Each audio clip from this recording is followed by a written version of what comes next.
महात्मा गांधी जी का जन्म कब हुआ था? तो देखिए महात्मा गांधी जी का जन्म हुआ था 2 अक्टूबर 1869 को। तो इसका आंसर ऑप्शन बी हो जाएगा। देखिए महात्मा गांधी जी का जन्म 2 अक्टूबर 1869 को गुजरात के पोरबंदर में हुआ था।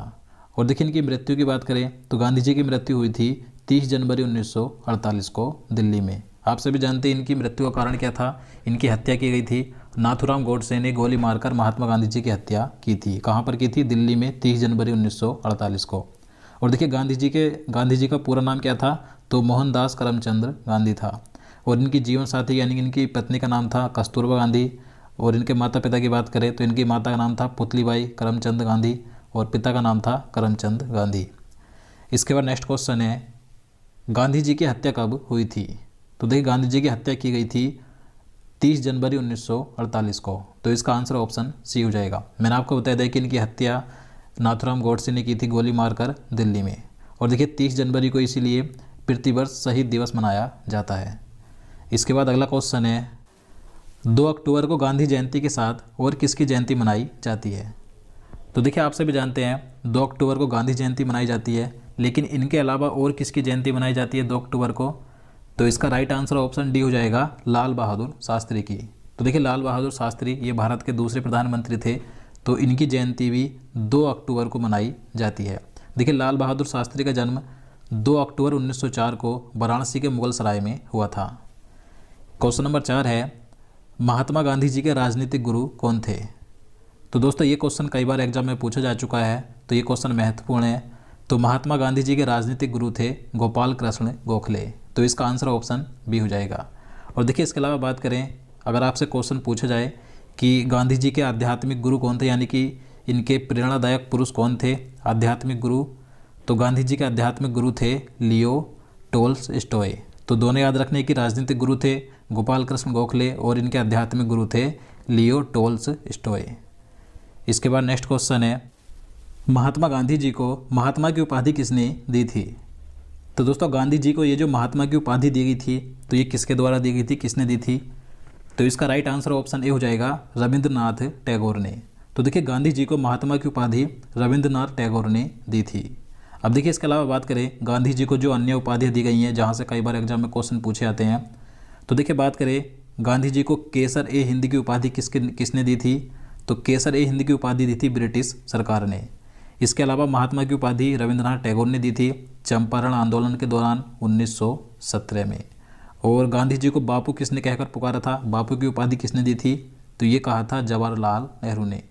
इसके अलावा देखिए गांधी जी को राष्ट्रपिता किसने कहा था? तो सुभाष चंद्र बोस ने रंगून से कहकर इन्हें राष्ट्रपिता कहकर पुकारा था। इसके अलावा देखिए गांधी जी को अर्धनग्न फकीर भी कहा गया था, ये उपाधि भी दी गई थी। तो ये उपाधि दी थी बिस्टल चर्चिल एवं फ्रैंक मोरिस ने। और गांधी जी को वन मैन बाउंड्री फोर्स भी कहा गया था, तो ये कहा था लॉर्ड माउंटबेटन ने। तो गांधी जी को ये जो सभी उपाधि दी गई है ये महत्वपूर्ण है, आपको ये सभी याद रखनी है कि किसने कौन सी उपाधि दी थी। इसके बाद नेक्स्ट क्वेश्चन है, किस कारण से गांधी जी ने केसर ए हिंद की उपाधि छोड़ दी थी? तो दोस्तों गांधी जी को जो ब्रिटिश सरकार के द्वारा केसर ए हिंद की उपाधि दी गई थी, तो गांधी जी ने ये उपाधि त्याग दी थी यानी कि छोड़ दी थी। तो ये किस कारण से छोड़ी थी? तो इसका आंसर ऑप्शन ए हो जाएगा, जलियांवाला बाग हत्याकांड के कारण। तो देखिए 1919 में जो जलियांवाला बाग हत्याकांड हुआ था, तो इसके कारण से गांधी जी ने केसर ए हिंद की उपाधि को त्याग दिया था यानी कि छोड़ दिया था। इसके बाद क्वेश्चन नंबर 7 है, गांधी जी दक्षिण अफ्रीका कब गए थे? तो देखिए महात्मा गांधी जी दक्षिण अफ्रीका गए थे 1893 में। तो इसका आंसर ऑप्शन डी हो जाएगा। अब देखिए महात्मा गांधी जी 1893 में क्यों गए थे? तो ये एक गुजराती व्यापारी का मुकदमा लड़ने के लिए दक्षिण अफ्रीका गए थे। इसके बाद क्वेश्चन नंबर 8 है, गांधी जी दक्षिण अफ्रीका से कब भारत वापस लौटे थे? तो देखिए ये क्वेश्चन कई बार एग्जाम में पूछा जाता है कि गांधी जी दक्षिण अफ्रीका से वापस भारत कब आए थे, कब लौटे थे? तो इसका आंसर ऑप्शन बी हो जाएगा, 9 जनवरी 1915 को।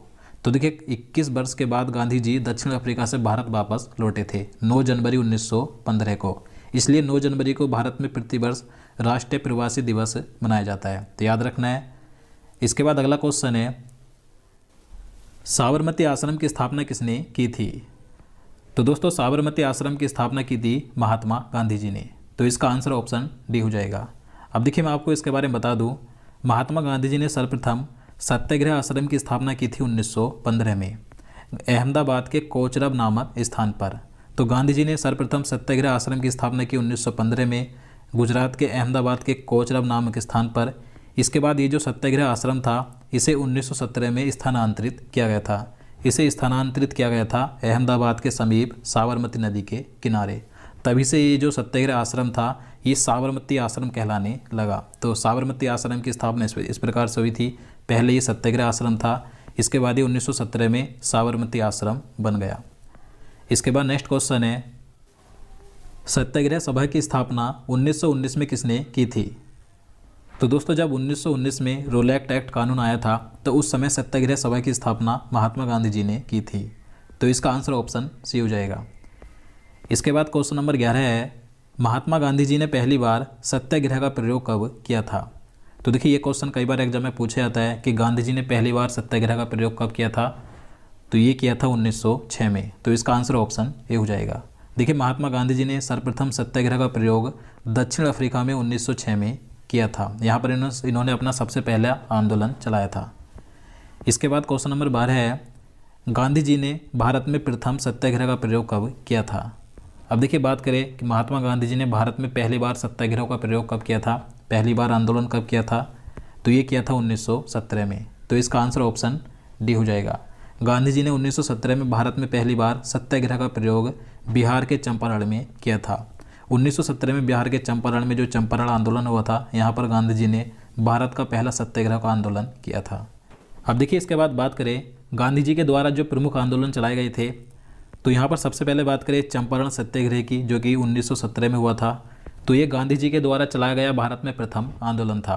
तो ये आंदोलन हुआ था 1917 में बिहार के चंपारण जिले में। इसके बाद अहमदाबाद मजदूर आंदोलन हुआ था 1918 में। इसके बाद खेड़ा आंदोलन भी 1918 में हुआ था गुजरात के खेड़ा में। इसके बाद देखिए रोलैक्ट एक्ट आया था जिसे कि काला कानून कहा जाता है। तो ये 1919 में हुआ था। इसके बाद गांधी जी ने असहयोग आंदोलन चलाया था जो 1 अगस्त 1920 को शुरू हुआ था और 12 फरवरी 1922 को समाप्त हुआ था। देखिए असहयोग आंदोलन को गांधी जी ने चोरा चोरी कांड के कारण स्थगित कर दिया था। इसके बाद गांधी जी ने सविनय अवज्ञा आंदोलन चलाया था जो कि 1930 से 1931 तक चला था। और इसी दौरान सविनय अवज्ञा आंदोलन के दौरान गांधी जी ने नमक सत्याग्रह चलाया था 12 मार्च 1930 से 6 अप्रैल 1930 तक। देखिए इस नमक सत्याग्रह में गांधी जी ने साबरमती आश्रम से डांडी गांव तक 24 दिनों की पैदल यात्रा का मार्च निकाला था। इसके बाद गांधी जी ने एक दलित आंदोलन चलाया था जो कि 1933 में चलाया था। तो ये आंदोलन छुआछूत विरोधी आंदोलन था। इसके बाद गांधी जी ने सबसे महत्वपूर्ण आंदोलन चलाया था जो कि भारत छोड़ो आंदोलन था, जो कि भारत की स्वतंत्रता के लिए चलाया गया था। तो भारत छोड़ो आंदोलन की शुरुआत हुई थी 8 अगस्त 1942 को। तो इसी आंदोलन के दौरान गांधी जी ने करो या मरो का नारा भी दिया था। तो ये सही पॉइंट याद रखने महत्वपूर्ण है। इसके बाद क्वेश्चन नंबर 13 है, करो या मरो का नारा किसने दिया था? तो दोस्तों करो या मरो का नारा महात्मा गांधी जी ने भारत छोड़ो आंदोलन के दौरान दिया था 1942 में। तो इसका आंसर ऑप्शन ए हो जाएगा। इसके बाद नेक्स्ट क्वेश्चन है, दक्षिण अफ्रीका में गांधी जी द्वारा शुरू किए गए साप्ताहिक का क्या नाम था? तो इसका राइट आंसर ऑप्शन सी हो जाएगा, इंडियन ओपिनियन। तो देखिए महात्मा गांधी जी ने दक्षिण अफ्रीका में एक साप्ताहिक समाचार पत्र निकाला था जिसका नाम था इंडियन ओपिनियन। अब देखिए इसकी बात करें, इंडियन ओपिनियन ये महात्मा गांधी जी के द्वारा 1904 में शुरू किया गया था जो कि दक्षिण अफ्रीका में चलाया गया था। तो ये एक समाचार पत्र था। देखिए इसके प्रथम संपादक कौन थे? तो मनसुख लाल नजर थे। तो याद रखना है। इसके बाद क्वेश्चन नंबर 15 है, हिंद स्वराज पुस्तक के लेखक कौन है? तो देखिए हिंद स्वराज पुस्तक के लेखक हैं महात्मा गांधी। तो इसका आंसर ऑप्शन डी हो जाएगा। देखिए ये जो बुक है हिंद स्वराज, तो ये 1919 में लिखी गई थी महात्मा गांधी जी के द्वारा गुजराती भाषा में। इसके बाद अगला क्वेश्चन है, महात्मा गांधी जी की आत्मकथा का क्या नाम है? तो दोस्तों गांधी जी ने स्वयं अपनी आत्मकथा लिखी थी जिसमें इन्होंने अपने जीवन के बारे में लिखा था। तो इनकी आत्मकथा का नाम है सत्य के प्रयोग। तो इसका आंसर ऑप्शन डी हो जाएगा। देखिए गांधी जी ने इस सत्य के प्रयोग यानी कि अपनी आत्मकथा को गुजराती भाषा में लिखा था। इसके बाद देखिए इस आत्मकथा को कई लेखकों ने हिंदी में अनुवाद किया है, लेकिन गांधी जी ने इसे गुजराती भाषा में लिखा था। तो गांधी जी की आत्मकथा का क्या नाम है? सत्य के प्रयोग। इसके बाद क्वेश्चन नंबर 17 है, यंग इंडिया जो कि एक साप्ताहिक पत्रिका थी, तो इसके लेखक कौन है? तो इसका आंसर ऑप्शन डी हो जाएगा, महात्मा गांधी। तो देखिए यंग इंडिया ये एक साप्ताहिक पत्रिका थी जो कि महात्मा गांधी जी के द्वारा शुरू की गई थी और ये अंग्रेजी भाषा में निकाली जाती थी। इसके बाद अगला क्वेश्चन है, नवजीवन तथा हरिजन सेवक नामक समाचार पत्रों का संपादन किसने किया था? तो देखिए नवजीवन और हरिजन सेवक ये भी एक समाचार पत्र थे, समयानी के समाचार पत्रिकाएं थीं, तो इनका संपादन भी महात्मा गांधी जी ने किया था। तो इसका आंसर ऑप्शन डी हो जाएगा।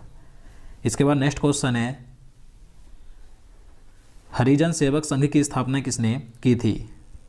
तो देखिए हरिजन सेवक संघ की स्थापना की थी महात्मा गांधी जी ने। तो इसका आंसर ऑप्शन बी हो जाएगा। देखिए महात्मा गांधी जी ने हरिजन सेवक संघ की स्थापना पुणे की यरबदा जेल में 1932 में की थी। तो याद रखना कब की थी, 1932 में, और कहाँ पर की थी, पुणे की यरबदा जेल में।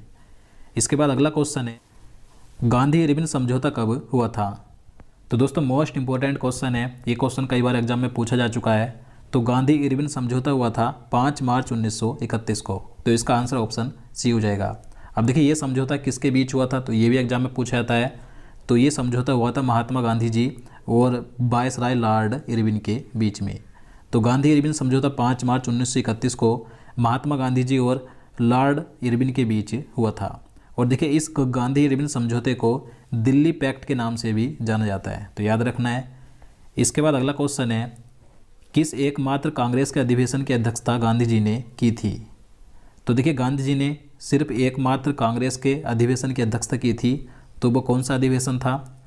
तो इसका राइट आंसर ऑप्शन बी हो जाएगा, बेलगाम अधिवेशन, जो कि 1924 में हुआ था। तो देखिए गांधी जी ने 1924 में एकमात्र कर्नाटक के बेलगाम कांग्रेस अधिवेशन की अध्यक्षता की थी, जो कि 1924 में हुआ था। इसके बाद अगला क्वेश्चन है, किसने क्रिप्स मिशन को एक पोस्ट डेटेड चेक कहा था? तो देखिए क्रिप्स मिशन को पोस्ट डेटेड चेक कहा था महात्मा गांधी जी ने। तो इसका आंसर ऑप्शन सी हो जाएगा।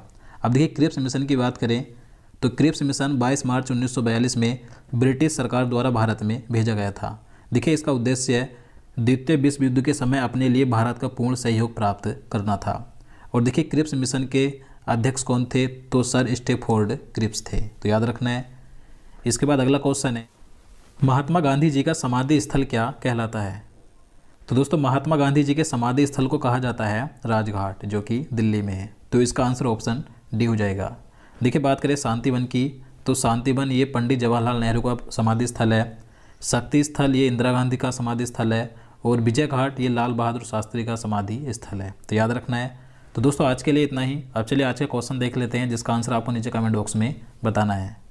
तो आज का प्रश्न है, भारत के दूसरे नए CDS यानी कि चीफ ऑफ डिफेंस स्टाफ कौन बने हैं? तो इसका आंसर आपको नीचे कमेंट बॉक्स में जरूर बताना है। अगर आप सभी महत्वपूर्ण टॉपिक की वीडियो देखना चाहते हैं तो आपको इस वीडियो के लास्ट में प्लेलिस्ट मिल जाएगी, आप वहां से जाकर देख सकते हैं। तो दोस्तों उम्मीद करता हूँ आपको वीडियो पसंद आया हो, और आपको वीडियो अच्छा लगा हो, आपके लिए हेल्पफुल हो, तो प्लीज़ वीडियो को लाइक और शेयर करना, साथ ही चैनल को भी सब्सक्राइब कर लेना। तो चलिए मिलते हैं नेक्स्ट वीडियो में। जय हिंद, जय भारत।